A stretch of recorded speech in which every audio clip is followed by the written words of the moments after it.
শহরের এক পাশে গাছতলা, আরেক পাশে পাঁচতলা।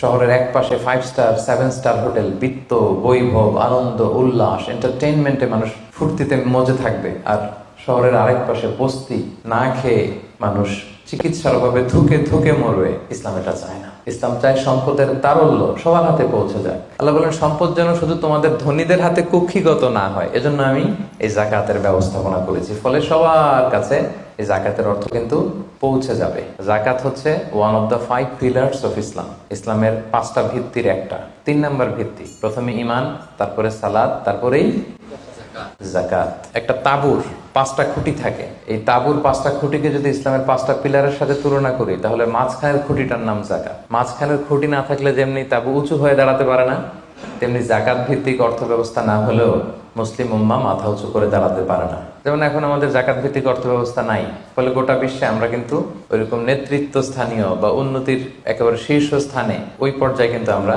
যেতে পারি নাই, কারণ জাকাতের যে ডাইনামিজম এটাকে আমরা কাজে লাগাইনি। নির্দিষ্ট পরিমাণ সম্পদ যদি নির্দিষ্ট সময় পরিমাণ কারো কাছে থাকে, তাহলে তার উপর দান করা ইসলামে কি করে দিছে? ফরজ। অন্য কোনো ধর্ম দানকে ফরজ করেনি, উৎসাহ দিয়েছে সব ধর্ম, কিন্তু ইসলাম এক্ষেত্রে ইউনিক।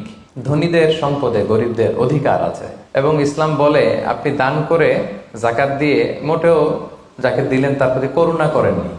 এটা তাদের প্রতি কিন্তু দয়া না। আমি আজকে যাকে জাকাত দিলাম আমি মোটেও দয়া করিনি, করুণাও করিনি, অনুকম্পাও না, বরং এটা তার হক, এটা অধিকার, এটা কোনো রকম দয়া বা অনুকম্পা নয়। কারণ ইসলাম চায় একটা সুন্দর মানবিক সমাজ ব্যবস্থা গড়ে তুলতে।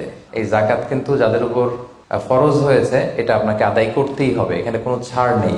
এবং এটা গরিবদের অধিকার, এটা সোশ্যাল সিকিউরিটি নেট, যাতে সকলের কাছে অর্থের তারল্য পৌঁছে যায়। এজন্য আল্লাহ তাআলা জাকাতকে ফরজ করেছেন।